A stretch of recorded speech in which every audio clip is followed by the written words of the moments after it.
Hi, this is Magdalena here again, and you are watching Hormones Balance Starter Kit video series. In this segment, I want to tell you more about sleep. I'll be the first one to admit that back in my advertising years, I used to say, I'll get enough sleep when I'm dead. How awful is that to even think about it now?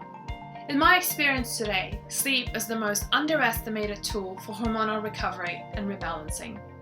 We put so much money into supplements, doctors, alternative therapies, without often realizing that more healing can happen with good sleep.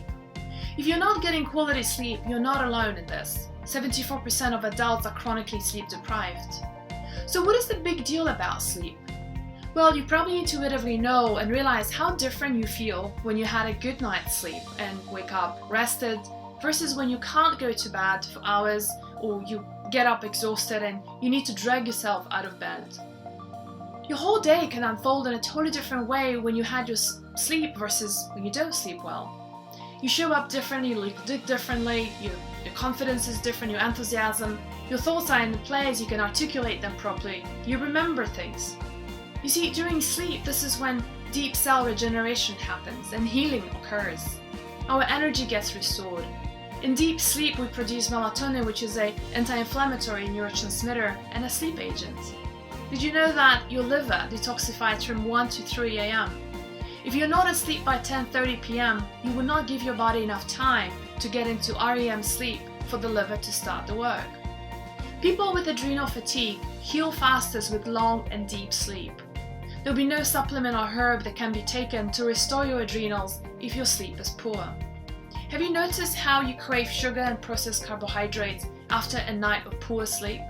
Well, ghrelin, the hunger hormone, gets elevated when we are sleep deprived. This is why these cravings. People who get enough sleep are also known to crave less coffee, sugar, and processed carbohydrates. So, what's a good sleep? One that lasts for 7 to 9 hours and makes you feel refreshed and energized when you wake up. We heal and detoxify in the deepest levels in sleep. The sleep I'm talking about here is not chemically induced sleep, but natural sleep. Induced sleep, like with sleeping pills and pacifiers and alcohol, does not produce REM sleep, which we need in order to heal. Okay, so I want to share with you some solid tips that you can implement starting tonight to start rebalancing your hormones with good sleep. Check if you have low progesterone or high cortisol levels. Progesterone is a calming hormone and cortisol is your stress hormone. Having more of both out of balance is often the cause of poor sleep or insomnia.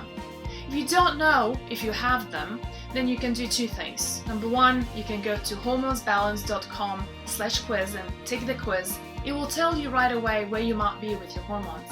Number two, if you want scientific proof, get tested with the top saliva testing labs to get your hormones reading. You can order that from my website on hormonesbalance.com/hormone testing. The lab tests patients around the world, not just the United States. Okay, moving on to more tips. Have light dinner, not later than 7 p.m. It's best to feel 70% satiety and not go to bed with a full stomach. Next point. Stabilize your sugar levels throughout the day by starting off with a really good breakfast that's full of proteins, fat and fiber. And you can get a lot of the recipes on my website. Avoid sugary snacks before bedtime. If you need a snack, go for nuts, seeds, kale chips or seaweed chips. Be in bed by 10 p.m. and try to be asleep by 10:30. This is to catch the circadian rhythm, which is how the world of plants, animals and humans works. This is big. Please don't say that you are a night owl. I'm one too, and I changed my habits. You will see how fabulously different you feel after 8 hours of sleep that starts at 10 p.m. versus one that starts as late as 1 a.m. Stop caffeine by 3 p.m. or earlier if you're sensitive to coffee. Try to achieve total darkness in your room. Use dark curtains, no TV light, night lights, alarm clocks and brightly lit numbers or kitchen stove lights shining into your bedroom. No TV or computer 30 minutes before bedtime. This can interfere with melatonin production, which is your sleep neurotransmitter.